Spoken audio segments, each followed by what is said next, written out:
My name is Cole Turner, and I had been pretty convinced that everything in life was going great until lately. I am in my early 40s and things had been all right. There were no major issues in my marriage, nor was there anything out of the ordinary concerning my personal life. Earlier this year, however, things started to change. Even though I had never considered myself to be a weak man, I noticed my wife Anna began to take more control within our relationship. It made me question the scales between us. In a lot of ways, it was my own doing. I had often taken the easy road, giving in when we disagreed, especially on things I considered minor. But those disagreements started happening more frequently, and I realized I needed to stand my ground before it became a regular pattern. My wife of 39 years, the undeniably beautiful Anna, most definitely had an entirely straightforward method for getting her way. When things were going her way, she rewarded me with sex and great meals. Whenever I'd object or resist, both those pleasures were very obviously withheld. Most of the time, I didn't bother to push back because I was just too busy. I was an engineer at the local branch of a big construction company. The workdays were long, not the least during summer when we did the biggest projects. I used to spend my evenings at the golf club, which Anna was not particularly happy about. This past year, though, I had spent more and more time at the stable where our 13-year-old daughter Layla had her horse. She was deathly afraid of horses, and so I had to help Layla with it, a present from Mom and Dad. Naturally, I hated every minute of it at the beginning. It was all to take an optimistic turn when I met Alice. She is an attractive and easygoing woman, whose daughter also has a horse in the stable. Alice soon realized just how ignorant I was when it came to horses, and took it upon herself to teach me a thing or two. I did the heavy work for her, as her husband conveniently claimed to be allergic to horses and never appeared. Alice and I spent a lot of time together, but there was nothing beyond friendship for now, anyway. If I say that I didn't feel anything, it would be a lie. Once, she said as a joke, "If we were single, I could seduce you in seconds." She must have noticed my reaction, because she then added that she was frustrated with her husband.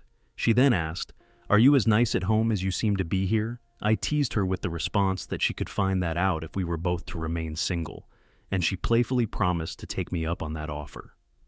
On the surface, Anna and I had what many people would describe as a great life. We earned good money, lived in a nice area with friends, and our social circle admired Anna. She was just perfect when we had guests over. People envied me, thinking I had it all. Anna and I met for the first time during a holiday trip to Mallorca.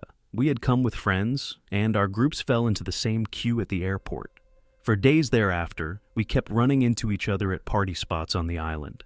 I asked for her phone number, asked her out for a dinner, and what followed was a steamy encounter under a palm tree in a park.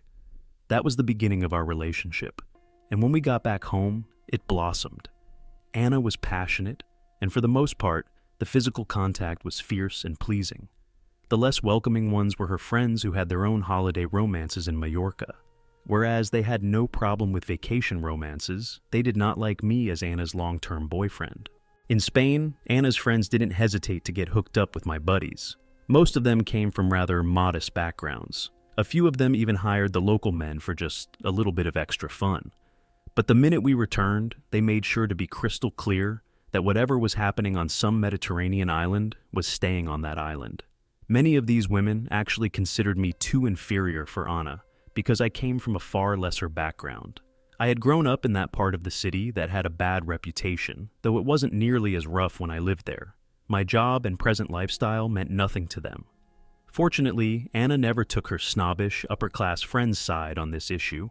Although she might be considered a trophy wife in some circles, I never thought of her that way. For me, she was just a great girl who happened to have parents that were a bit wealthier than mine. A few months into our relationship, Anna developed some problems with her birth control pills. Her doctor advised her to stay off them for a while, and with our frequent passion moments, not every time having condoms present, the inevitable occurred. She became pregnant. We decided not to waste too much time and get married, and both of us wanted to get it over with before the birth of the child. Anna's parents had no objections. Being an only child, they gave her, as a wedding present, a beautiful summer house beside a picturesque lake near our hometown. Since she would inherit it in any case, it was an astute move on their part by passing on the responsibility for maintenance to me. Of course, they continued to use the house as much as they wanted, even though Anna owned it. In exchange, I retained our townhouse, which I had previously purchased prior to our marriage, in my name solely. We shared everything else, and at no time was it ever referred to as my house or your house. Anna's parents had been good people. They ran a successful furniture business, which they sold for a decent price, and upon her father's 60th birthday, bought a nice house in Marbella, Spain. I liked going there to visit them, but Anna herself hated the hot weather, and that had me curious about how things would go when she ultimately inherited that place. Anna worked for a district office of one of the biggest insurance companies, and she had just been promoted to some type of vice department head of special projects. I felt this new position was affecting our marriage.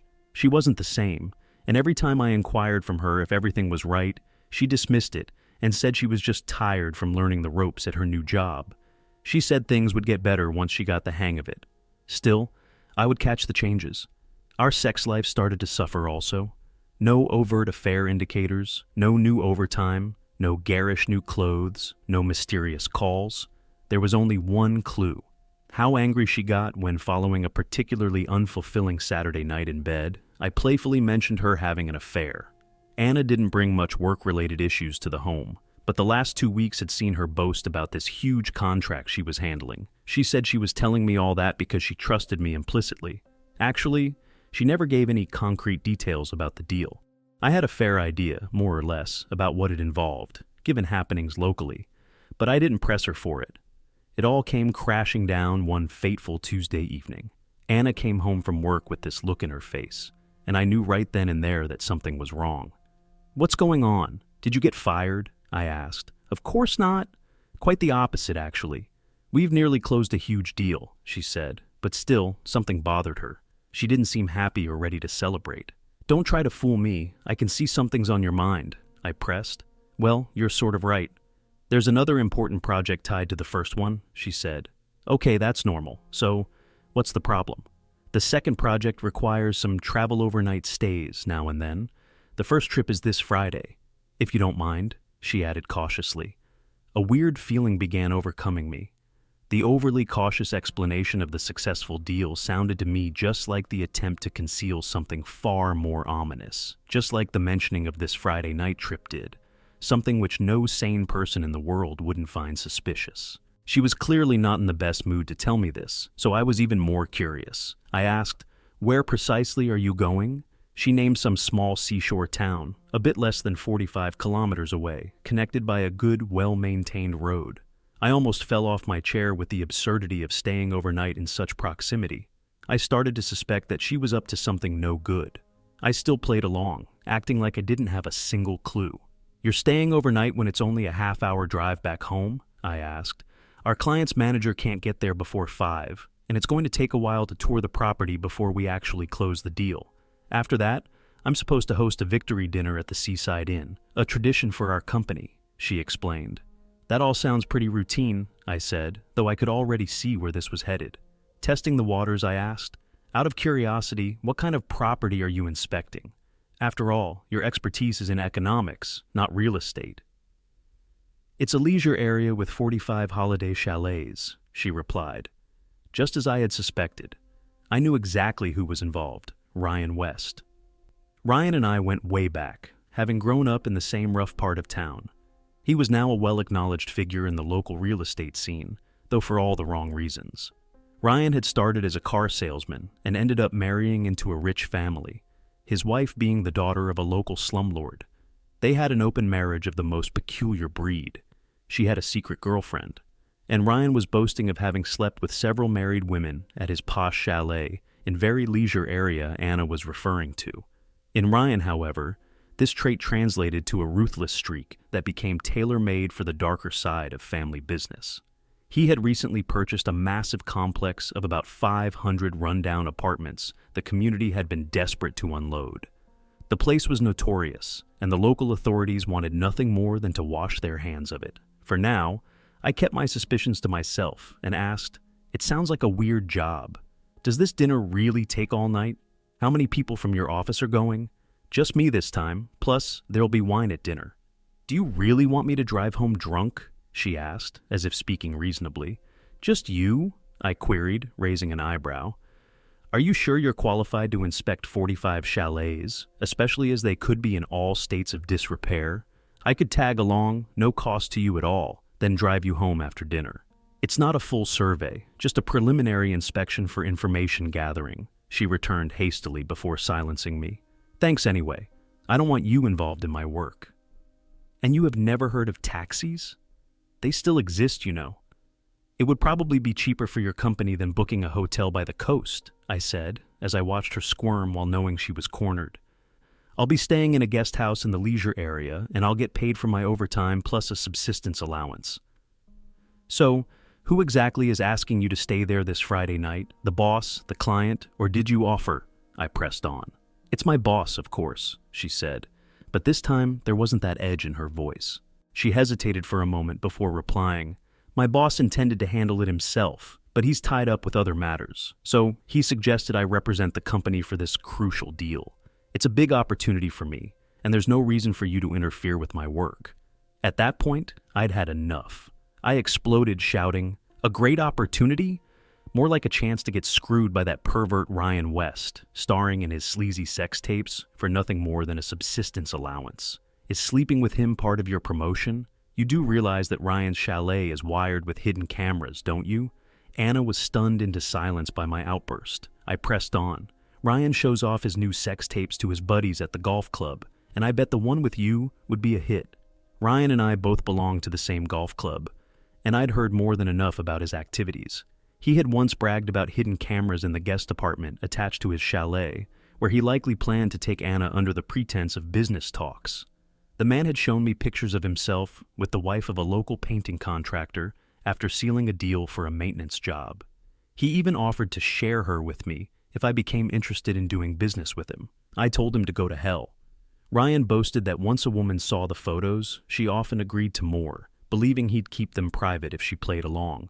While some women were coerced into it, plenty went willingly, drawn to Ryan's notoriety and charm. I was shocked that he'd try his tricks on Anna, but I suspected it was personal revenge. My company had refused to get involved in his shady, unapproved deals, and Ryan had made snide comments about paying me back with interest the last time we crossed paths at the club. His dirty tricks were common knowledge in our circle, and Anna's boss should have been aware of his reputation. The fact that her boss had somehow persuaded my usually prudish wife to spend a night at Ryan's chalet made my blood boil. Anna wasn't naive. She had to understand what a night with Ryan meant. Now she sat at the table, crying. "It's not what you think. It's not like that," she said between sobs. "Oh, it's worse. Far worse," I replied. "But make no mistake, if you sleep with that scumbag Ryan, you can consider our marriage over. Do you understand?" She didn't answer, so I raised my voice. "Do you understand that if you go through with this, our marriage is done?" She nodded, still sobbing. Without another word, I picked up the phone book and found Ryan's mother's number. I introduced myself as an old friend and asked for Ryan's private number. She gave it to me without hesitation. I dialed, and his wife Lucy answered. I politely introduced myself as a construction engineer and asked if Ryan was home.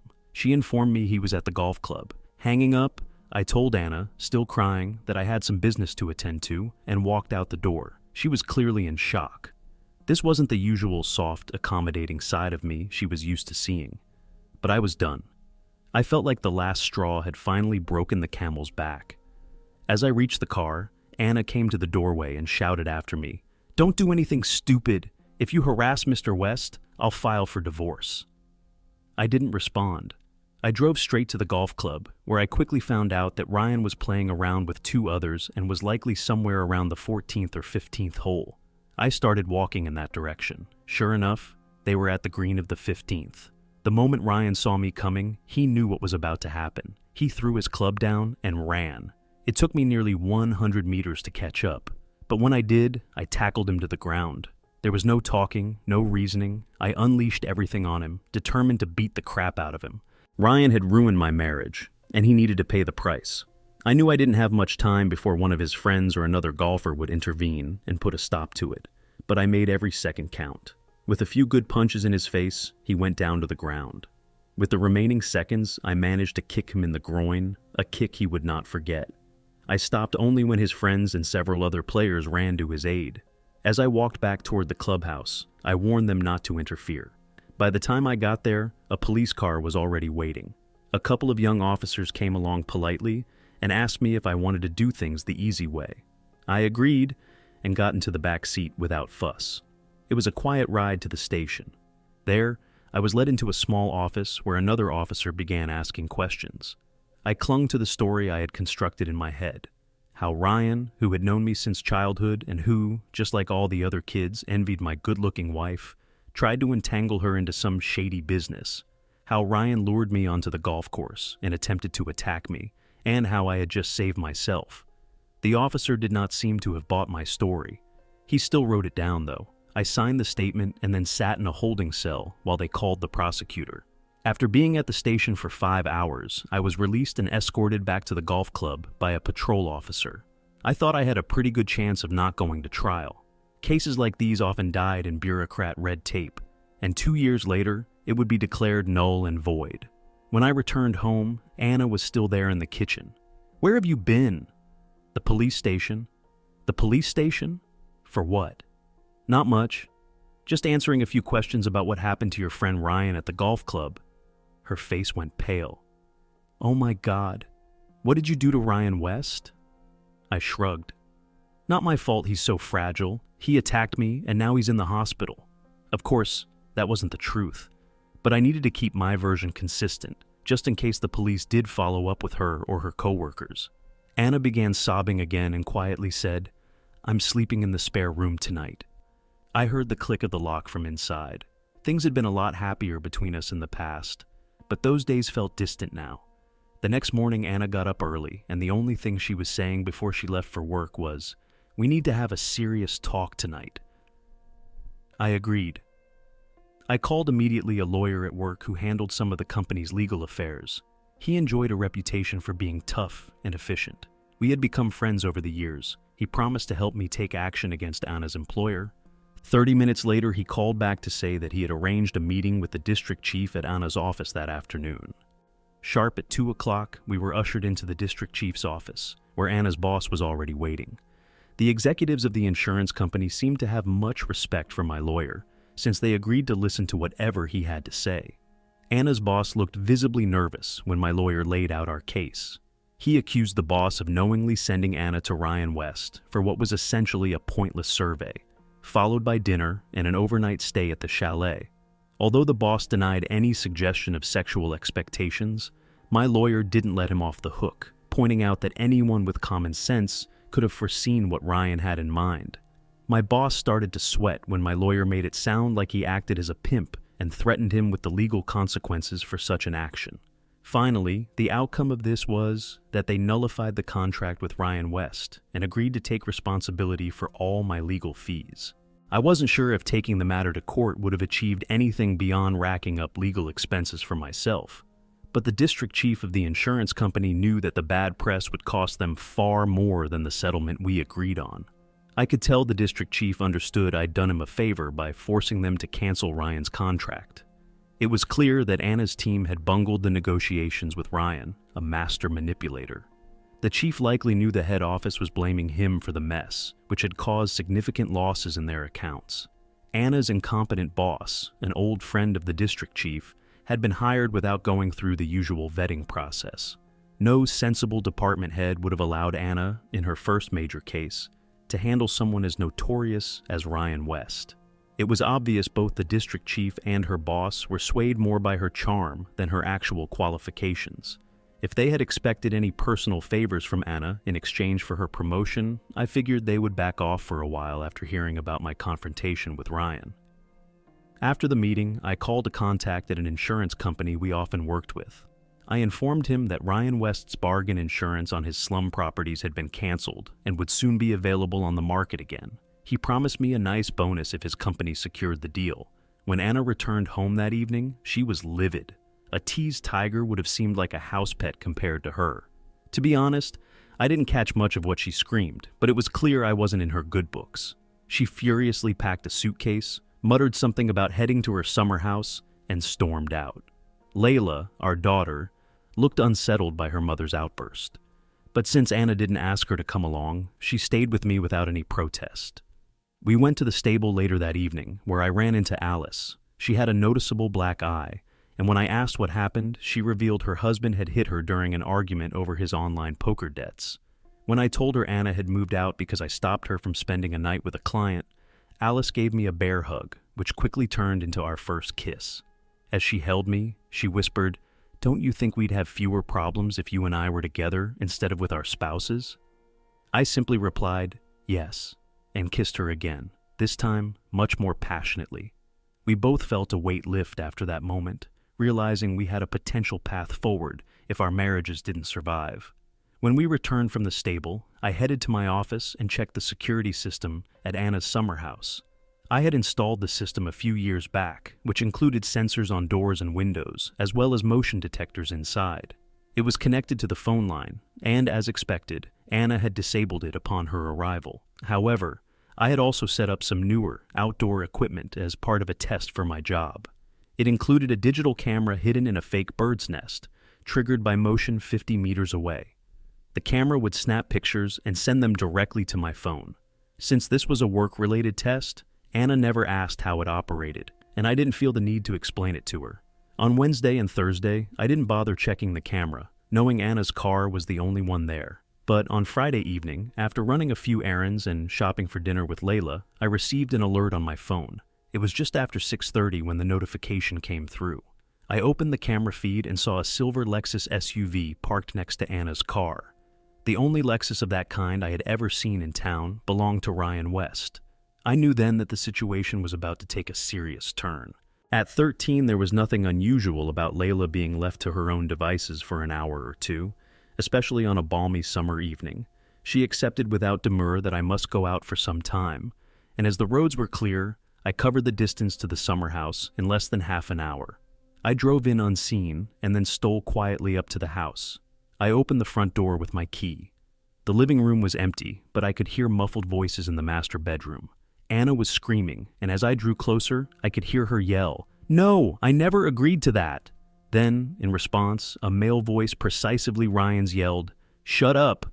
Rob promised me good sex, and I'll show you exactly what that means." Anna's voice was defiant. "You're not getting a BJ from me. You've already had your extra..." Ryan sounded furious, definitely not taking kindly to his demands being challenged. "A BJ isn't extra. When I say good sex, I mean all of it, and I want it now." The next sound was a loud slap, followed by Anna's scream. That was enough for me. I turned my phone onto record and moved closer. I stepped right out of the bedroom into view and clicked the button, which clicked 9 continuous shots in fast succession. I just happened upon the right time to catch this scene. Ryan, with a black eye and bruised face from our scuffle of the night before, laying on top of Anna, holding her down on her stomach. Neither one of them had noticed me until the flash went off. Both lay naked on the bed. Before Ryan could realize what was going down, I had pocketed the phone and thrown a hard punch to his chin. I didn't stop there. My fury took over, and I hit him again and again until he was too weak to defend himself. When he finally stopped resisting, I grabbed his legs and dragged him outside to his car. I dropped him in front of the car, making sure the license plate was in full view, pulled my phone out again. This time I started to video, unzipped pants, and humiliated him by urinating on him. Ryan just lay there, didn't even flinch, while I drenched him, including his face. As I finished, I leaned over and told him that if he had the guts to tell anyone he'd slept with my wife, that video would see the light of day and hit the internet for all to see. "Get your sorry ass off this property or I'll wreck your car," I warned him. When he would not hurry up, I took a big stone and threw it into his windshield. It broke the glass, and that got him moving. Fortunately for him, he had left the keys in the car and whizzed off before I could do any more damage. I knew I was acting like a man possessed, but something about Ryan hitting and beating Anna snapped my rage into a boil. She might have chosen to cheat on me, but his having done this didn't make it right. I felt like I had done what anyone would have wanted to do in this instance, what Ryan had coming to him. Now, it was up to him to keep quiet. If he did, no one would ever know what I'd done. When I came back inside, Anna was showering. She'd locked the door. The bedroom at a glance didn't look like there had been much of a struggle. Their clothes were laid folded on chairs on either side of the bed. I took a few more photos in case Anna tried to say she had been attacked from the very start. Then, I gathered up Ryan's stuff and shoved it in a trash bag. Before I left, I wrote a short note to Anna. Dear Anna, I promised to divorce you if you slept with that pervert Ryan. Now you have what you wanted, Cole. I figured Anna intended to stay in the shower until I left, so I grabbed the bag of Ryan's belongings and made my way out. My first stop was Ryan's house. The garage door was open, but there was no sign of his car. I took the sack, walked up to the front door, and rang the bell. When his wife, Lucy, answered, I handed her the sack and told her how I had found Ryan's belongings in the master bedroom of my summer house. Then I added a bit of a fabricated story about how poor Ryan had run out in a hurry, leaving his things behind and tripping on the doorstep, probably hurting himself in the process. To my surprise, Lucy smiled and thanked me for taking care of his belongings. I didn't expect that reaction. Back home, I sat down with Layla and explained that her mom and I were going through some issues and might be living in different places for a while. I assured her she could see either of us as much as she wanted. She took it well, saying it was okay because many of her friends had parents who lived separately, and it didn't seem to cause them any problems. On Saturday, at the stable, I told Alice that I was now thinking about being single, although it would be 6 months before it was official. I also filled her in on what I'd found at Anna's summer house. I didn't push her to leave her husband. That decision had to come from her. When I got home, Anna was sitting at the kitchen table, looking like a complete mess. It was clear she wanted to talk. I told her that there was no need for explanations. I had heard and seen enough. The recordings and pictures I had were more than enough proof of her infidelity. Anna didn't try to plead for forgiveness, realizing it wasn't the time for that. Instead, we discussed the immediate practicalities, Layla, finances, and some other arrangements. We agreed to meet in a week to finalize a plan. At our next meeting, it turned out we had only minor differences on most matters, and after less than 2 hours, we signed the divorce papers. Once Anna had left, I felt an odd sense of relief, but also surprise at how smoothly everything had gone. It felt like Anna was just as eager to get rid of me as I was of her. She didn't put up a fight regarding shared custody of Layla, who stayed primarily at my house and spent time with Anna as she wished. It took me a while to figure out why Anna had allowed herself to be with Ryan in the first place. Then, one day, I got another clue from the hidden camera outside her summer house. It started showing her boss as a frequent visitor, staying overnight. That revelation led me to call the district chief at Anna's company. I asked for his opinion on a section boss, sleeping with an employee, and apparently encouraging her to seduce one of their clients. To my surprise, the DC brushed it off, saying he had already done enough regarding the situation with Ryan West and wasn't interested in what his employees did in their free time. Frustrated, I decided to handle things myself. 3 days later, I showed up at Anna's boss's office, accusing him of sleeping with her before our divorce and sending her to Ryan. The arrogant creep laughed and asked, "So what? What can you do about it?" I showed him exactly what I could do. After a few hard kicks to his groin, I doubt he'll be able to sleep with anyone for a while. Before leaving, I warned him that if he went to the police, I'd ensure the whole sordid scandal made it to the tabloids. The only follow-up to that visit was an angry phone call from Anna, barking at me like a mad woman. I kept my responses brief, with polite, "Yes, dear," replies, which only seemed to infuriate her more. At the stable, I found myself uncertain about how to approach things with Alice. I wanted her to leave her husband and move in with me, but I knew that decision had to come from her. When she asked if I had been dating yet, I told her the truth, that I hadn't. Then she asked, "What would you say if I left my husband?" Without hesitation, I replied, "I'd say the best possible solution would be with you." She paused and asked, "Can I trust you?"